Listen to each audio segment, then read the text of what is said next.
এবার নবীজি দেখলেন কিছু সংখ্যক নারী পুরুষ তারা উলঙ্গ অবস্থায় তন্দুর রুটি পাকানোর যে চুলা আছে, ধাও ধাও করে আগুন জ্বলতেছে, আগুন আর আগুন।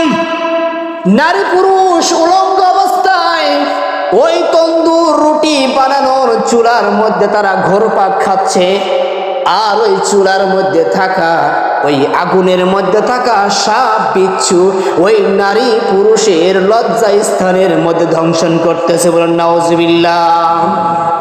ভাইয়েরা আমার, একটু খেয়াল করে দেখেন, যদি কোনো বিচ্ছু শরীরের কোন অংশের মধ্যে যদি এরকম ভাবে আটকে যায়, ধ্বংসন করে, কতটা ভয় লাগে। একটা বিচ্ছু সামান দিয়ে হেঁটে গেলে, গড়াগড়ি করে গেলে শরীরটা কিরকম ঝাঁকিতে ওঠে। এবার যদি কোনো নারী কোনো পুরুষের লজ্জা স্থানে যদি কোনো সাপ কোনো বিচ্ছু যদি ধ্বংসন করে, আর পরিণতিটা কেমন হবে। দুনিয়ার মধ্যে একজন নারী তেলাপোকা থেকে ভয় পায়, চিৎকার দিয়ে ওঠে, কিন্তু ওরা কোন সমস্ত নারী, ওরা কোন সমস্ত পুরুষ যাদেরকে আল্লাহ তাআলা এরকম তন্দুর রুটি বানানোর মতো চুলা ঘনঘনা আগুন ধাও ধাও করে জ্বলতেছে, আর ওই চুলার মধ্যে ঘুরপাক করতেছে সাপ বিচ্ছু তার লজ্জা স্থানে দংশন করতেছে। এরা কারা? বিশ্বনবী মুহাম্মদ রাসূলুল্লাহ সাল্লাল্লাহু আলাইহি ওয়াসাল্লাম জিবরাইল আলাইহিস সালামকে জিজ্ঞাসা করলেন, ভাই জিবরাইল, এরা কারা? এদের পরিণতি এতটা ভয়ানক হওয়ার কারণ কি? জিবরাইল আলাইহিস সালাম নবীজিকে ডাক দিয়ে বলেন, ওগো আল্লাহর পয়গম্বর, ইয়া রাসূলুল্লাহ সাল্লাল্লাহু আলাইহি ওয়াসাল্লাম, এরা ওই সমস্ত নারী, ওই সমস্ত পুরুষ যারা দুনিয়াতে জিনা ব্যভিচারের মধ্যে লিপ্ত থাকতো। বলুন নাউজুবিল্লাহ। আল্লাহ তাআলা পবিত্র কোরআনে বলতেছেন, ওয়ালা তাকরাবুজ জিনা ইন্নাহু কানা ফাহিশা ওয়া সাআ সাবিলা। আল্লাহ তাআলা বলেন, তোমরা জিনা ব্যভিচারের ধারে কাছেও যাও না, কারণ এটা একটা চরম অত্যন্ত একটা ঘৃণিত জঘন্য কাজ। কথা বলেন ঠিক কিনা? যে মসজিদে হারাম থেকে মসজিদে আকসা পর্যন্ত যখন ভ্রমণ করতেছিলেন, গত জুমায় আমি আপনাদেরকে বলতেছিলাম যে এই ভ্রমণকারী আল্লাহ তাআলা হুজুর সাল্লাল্লাহু আলাইহি সাল্লামকে জাহান্নামের বিভিন্ন শাস্তি তিনাকে দেখাইছেন। সেই গুনাহের কারণে, কোন গুনাহের কারণে কি পরিমাণ শাস্তি তার হয়, কিভাবে শাস্তি দেওয়া হয়, তার কিছুটা স্বচক্ষে মুহাম্মদ সাল্লাল্লাহু আলাইহি সাল্লাম তিনি দেখেছেন। তো মুহতারাম হাজিরিন, এই মসজিদে হারাম থেকে নিয়ে মসজিদে আকসা পর্যন্ত ভ্রমণকালে যখন দেখতে পেলেন নবীজি সাল্লাল্লাহু আলাইহি সাল্লাম যে কিছু সংখ্যক ব্যক্তি যাদের মাথার মধ্যে পাথর দিয়ে আঘাত করা হইতেছে, পাথর নিক্ষেপ করতেছে, আর পাথর নিক্ষেপ করার ফলে তাদের মাথাটা চূর্ণ বিচীর্ণ হয়ে যাইতেছে, আবার জোড়া লাগতেছে, আবার পাথর দ্বারা আঘাত করতেছে, আবার চূর্ণ বিচীর্ণ হতেছে, চলছে এভাবে আযাব চলছে। বিশ্বনবী মুহাম্মদ রাসূলুল্লাহ সাল্লাল্লাহু আলাইহি ওয়াসাল্লাম জিবরাইলকে ডাক দিয়ে বললেন, ভাই জিবরাইল, এরা কারা, কি কারণে তাদেরকে এই ভয়ঙ্কর শাস্তি দেওয়া হইতেছে? কি কারণে তাদের মাথার মধ্যে পাথর দ্বারা আঘাত করা হইতেছে, আবার জোড়া লাগে, আবার আঘাত করা হয়, কারণটা কি?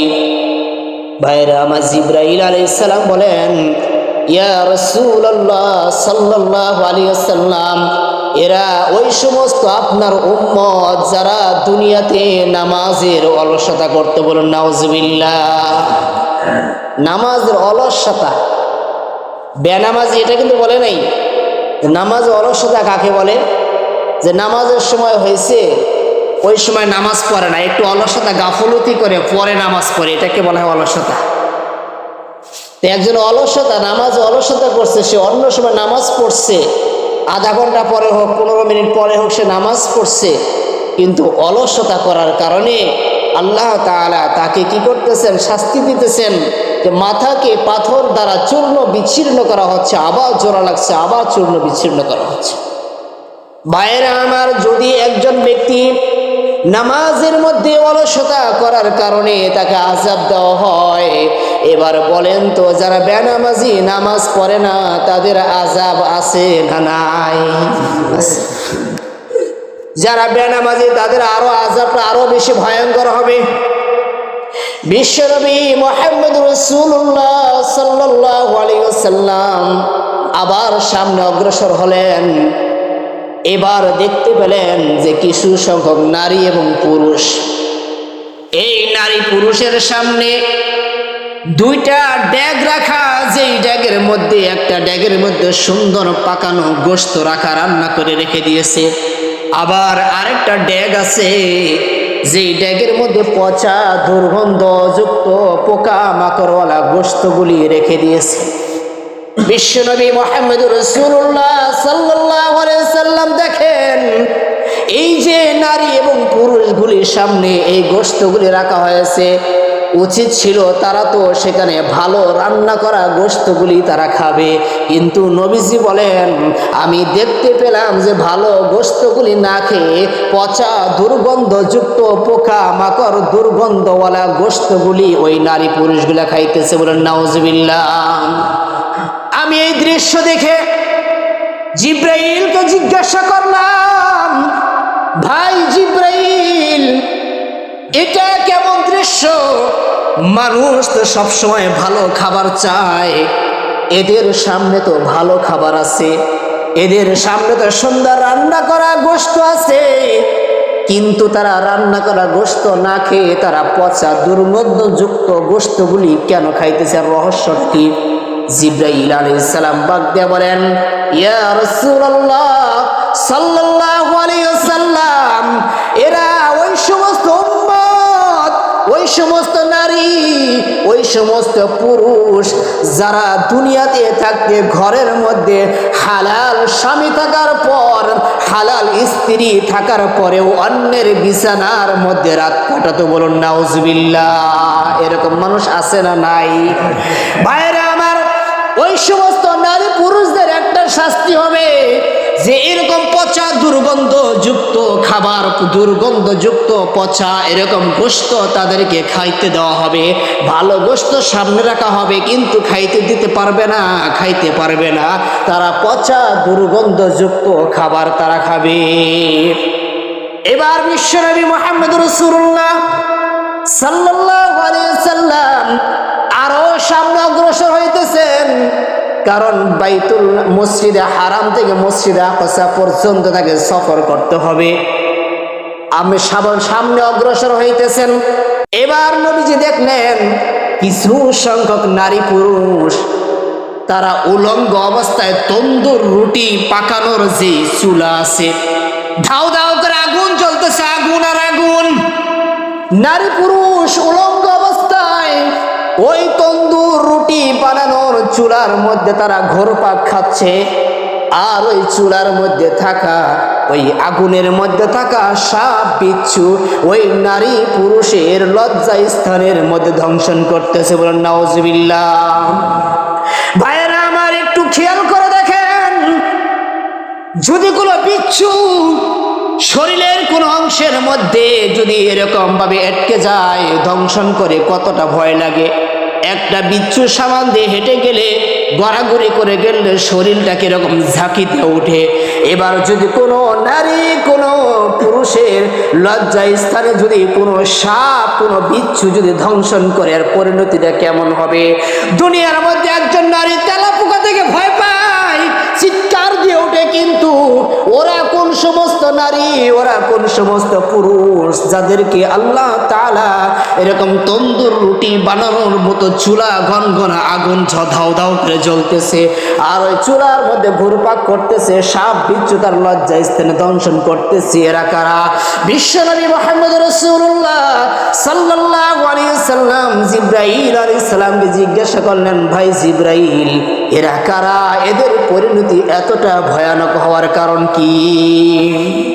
জিব্রাইল আলাইহিস সালাম নবীজিকে ডাক দিয়ে বলেন, ওগো আল্লাহর পয়গম্বর, ইয়া রাসূলুল্লাহ সাল্লাল্লাহু আলাইহি ওয়াসাল্লাম, এরা ওই সমস্ত নারী, ওই সমস্ত পুরুষ যারা দুনিয়াতে জিনা ব্যভিচারের মধ্যে লিপ্ত থাকতো। বলুন নাউজুবিল্লাহ। আল্লাহ তাআলা পবিত্র কোরআনে বলতেছেন, ওয়ালা তাকরাবুজ জিনা ইন্নাহু কানা ফাহিশা ওয়া সাআ সাবিলা। আল্লাহ তাআলা বলেন, তোমরা জিনা ব্যভিচারের ধারে কাছেও যাও না, কারণ এটা একটা চরম, অত্যন্ত একটা ঘৃণিত, জঘন্য কাজ। কথা বলেন ঠিক কিনা? ভাইরা আমার, নবীজি আবার সামনে অগ্রসর হইতেছেন। এবার দেখতে পেলেন একজন ব্যক্তি একটা লাকড়ির বোঝা, খড়ির বোঝাটা মাথায় উঠানোর জন্য খুব চেষ্টা করতেছে, কিন্তু ওই লাকড়ির বোঝাটা এত ভারী, এত ভারী, ওই লাকড়ির বোঝাটা সে মাথায় উঠাইতে পারতেছে না।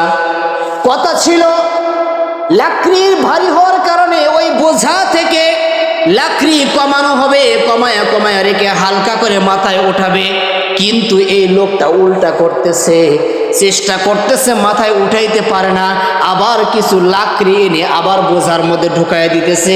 এবার বলেন তো, লাকড়ির বোঝা ভারী হইতেছে না হালকা হইতেছে? এই দৃশ্য যখন নবীজি দেখলেন, জিবরাইল আলাইহিস সালামকে জিজ্ঞাসা করলেন, ভাই জিবরাইল, এই রহস্য তো কখনোই তো কোনোদিন দেখি নাই।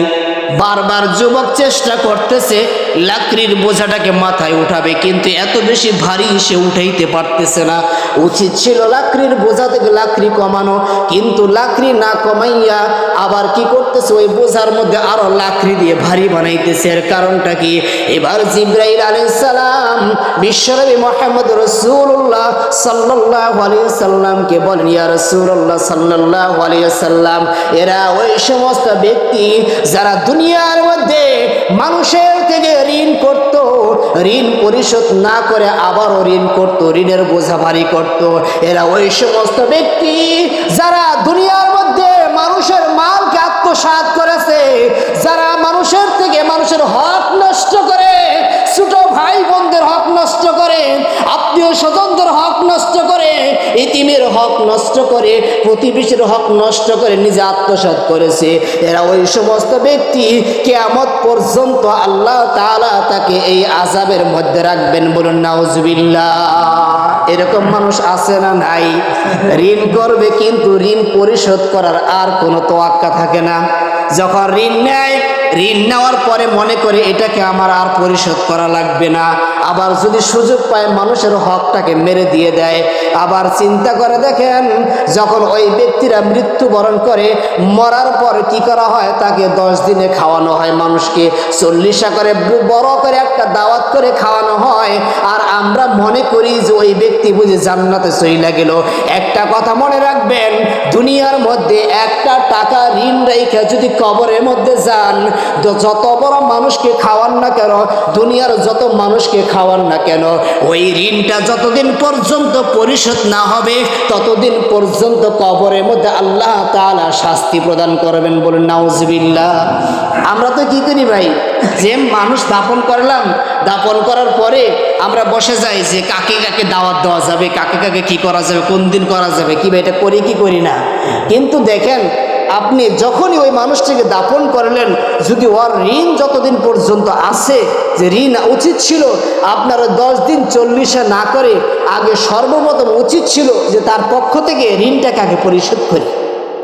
কি পরিশোধ করি ভাই? তার ঋণটাকে আগে পরিশোধ করি। যতক্ষণ পর্যন্ত ঋণ পরিশোধ না হবে ততক্ষণ পর্যন্ত ওই কবরের মধ্যে শান্তি আসবে না। একটা ঘটনা মনে হয়ে গেল, সেটা হলো কেমন জানেন? আমার বড় ভাই, সবার বড়, ঢাকাতে থাকে, সংক্ষেপে বলতেছি এটা।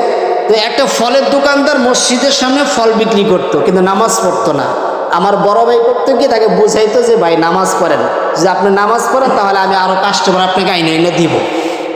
তো এবার বলতে বলতে ওই ব্যক্তিরা নামাজ ধরলো, দাড়ি ছাড়ালো। তো তাকে বুঝাইলো, ভাই নামাজ যেহেতু পড়তেছেন দাড়িটাও রাখেন। তো ওই ব্যক্তি দাড়িটাও রাখলো। আমার বড় ভাই সবসময় ওই ফলের দোকান থেকেই ফল কিনতো। তো এখন আমার বড় ভাই ঢাকা থেকে যখন বাড়িতে আসে, 1 মাসের জন্য আসে, কিন্তু তো মোবাইল তো মনে করেন সচরাচর সবার কাছে আসলো 2005 সালে সম্ভবত। তো তো তার আগে মোবাইলটা সচরাচর সব জায়গায় ছিল না। তো এখন ও যখন বাড়িতে আসছে, আসার পরে ওই ব্যক্তিরা কিন্তু মারা গেছে। ঘটনা সত্য, ওই ব্যক্তি মারা গেছে, কিন্তু এই খবরটা আমার বড় ভাই পায় না। 1 মাস পরে যখন নাকি ওইখানে গেছে, দেখতেছে কি 1 দিন 2 দিন হয়ে যায়, লোকটাকে তো আর দেখি না। ঘটনা কি? মানুষকে জিজ্ঞাসা করছে যে ফলের দোকানদার কই? তা বলছে ও তো রমজান মাসের মধ্যে মারা গেছে। কি বলছে? মারা গেছে। বলছে যে আরে লোকটার সাথে আর দেখা হলো না। তো ঘটনাক্রমে আমার বড় ভাই ওই লোকটাকে আবার স্বপ্ন দেখছে। তো স্বপ্ন ওই লোকটা বলতেছে, সাক্ষাতে বড় ভাই জিজ্ঞাসা করছে যে আপনি কেমন আছেন, কি অবস্থা? বলছে যে না, আল্লাহর রহমতে আমি ভালোই আছি। বলছে হ্যাঁ। তো ওই লোকটা তখন আমার বড় ভাইকে বলতেছে যে ভাই আপনার সাথে আমার একটা কথা ছিল। কি কথা? যে আপনি যে আমার কাছে ফল কিনতেন, আপনার কাছে আমি 8টা টাকা পাবো। কি পাবো ভাই? 8টা টাকা পাবো। তো আমার বড় ভাই জিজ্ঞাসা করছে এই টাকা আমি কি করব? বলছে যে এই টাকা আপনি শোধ করে দিবেন। তখন তারপরের দিন বড় ভাই এরকমভাবে কি করছে, ওই সন্তানের কাছে গেছে, ওই লোকের সন্তানের কাছে গিয়ে বলছে এই ঘটনা। তো ওই সন্তানের টাকা নেয়নি, বলছে আমার আব্বার জন্য মসজিদের মধ্যে আপনি 8 টাকা দিয়ে দেন। তো মুহতারাম হাজিরিন, এটা ঘটনা কিন্তু আমি বানিয়ে বলতেছি না, সত্য কথাই আমি বললাম, শুনেইলাম যে মানুষ যখন মৃত্যুবরণ করে তখন যদি সে ঋণ রেখে যায়, সেটার জন্য তার যেরকমভাবে আযাব হয়, কিন্তু একটা মানুষ যখন মৃত্যুবরণ করলো, তার কাছে সে আপনার কাছে কি পাইতো? টাকা পাইতো। এখন আপনি মনে মনে ভাবতেছেন যে আমি যে তার থেকে 10,000 টাকা নিয়েছি, এটা তো ছেলে মেয়েরা কেউ জানে না, ওই তো মারাই গেছে, তাহলে বুঝি আমার আর টাকা দেওয়া লাগবে না, এটা মনে করতে পারেন। কিন্তু ভাই এই টাকা থেকে কোনোদিন রেহাই পাওয়া যাবে না, যাবে না। মুহতারাম হাজিরিন, এবার নবীজি আরো একটু আগে গেলেন, দেখতে পেলেন যে কিছু সংখ্যক ব্যক্তি যাদের জিহ্বাটাকে কেচি দ্বারা কাটা হইতেছে, আবার জোড়া লাগে, আবার কাটতেছেন। এবার বিশ্বনবী জিব্রাইলকে জিজ্ঞাসা করলেন, ভাই জিব্রাইল, এরা কারা? এদের শাস্তিটা এতটা ভয়ানক হচ্ছে কি কারণে? কেচি দিয়ে জিহ্বা কাটতেছে, আবার জোড়া লাগতেছে, আবার কাটতেছি, কতটা ভয়ানক! জিহ্বার মধ্যে একটু কাটা ঢুকলে কেমন লাগে? জিহ্বার মধ্যে একটু কামড় লাগলে কেমন লাগে? হ্যাঁ। এবার জিবরাইল বলতেছে, ইয়া রাসূলুল্লাহ সাল্লাল্লাহু আলাইহি সাল্লাম, এরা ওই সমস্ত ব্যক্তি যারা দুনিয়াতে মানুষদেরকে উপদেশ দিত, দুনিয়াতে মানুষদেরকে যারা এরকম ইসলামের কথা শুনাইতো, কিন্তু নিজেরা আমল করত না। এরকম মানুষ আছে না নাই ভাই? পর্দার কথা বলে ওয়াজের মধ্যে খুঁজে দেখবেন, ওই বক্তার স্ত্রী পর্দার মধ্যে থাকে না, মেয়ে পর্দার মধ্যে থাকে না, সমাজের মধ্যে দেওয়ানি টাইপের ব্যক্তি থাকবে যারা বিভিন্ন ধরনের ওয়াজের মতো করে কথা বলবে। খুঁজে দেখবেন যে এরকম অনেক মানুষ থাকে যাদের পরিবারের মধ্যে ওই কথাগুলির কোনো আমল নাই, এমনকি নিজের মধ্যেও আমল নাই। কথা বলেন ঠিক কিনা? ওই সমস্ত মানুষদেরকে কাল কিয়ামতের ময়দানে এরকম ভাবে জিহ্বাগুলিকে কেচি দ্বারা কাটা হবে, আবার জোড়া লাগবে, আবার কাটা হবে, এইভাবে কাল কিয়ামতের ময়দানে তাকে শাস্তি প্রদান করা হবে। বলুন নাউজুবিল্লাহ। এইভাবে বিশ্বনবী মুহাম্মদ রাসূলুল্লাহ সাল্লাল্লাহু আলাইহি ওয়াসাল্লাম মসজিদে আকসা পর্যন্ত পৌঁছে গেলেন। সেখানে গিয়ে কি করলেন? নবীজি এরকম ভাবে সেখানে নামাজ পড়লেন, নামাজ ইমামতি করলেন। নবীজির আগমন উপলক্ষে 1,24,000 মতান্তর 2,24,000 নবী রাসূলদেরকে, পয়গম্বরদেরকে আল্লাহ তাআলা সেই মসজিদে একত্রিত করেছেন, এবং সাথে সাথে অগণিত অসংখ্য ফেরেশতাদেরকে এরকমভাবে একত্রিত করেছেন। সেই জায়গার মধ্যে যখন জিবরাইল আলাইহিস সালাম নিজে আযান দিলেন, এবং আমাদের নবী মুহাম্মদ রাসূলুল্লাহ সাল্লাল্লাহু আলাইহি ওয়াসাল্লাম সমস্ত নবীদের উপস্থিতিতে নিজে ইমামতি করে 2 রাকাত নামাজ আদায় করে। সুবহানাল্লাহ।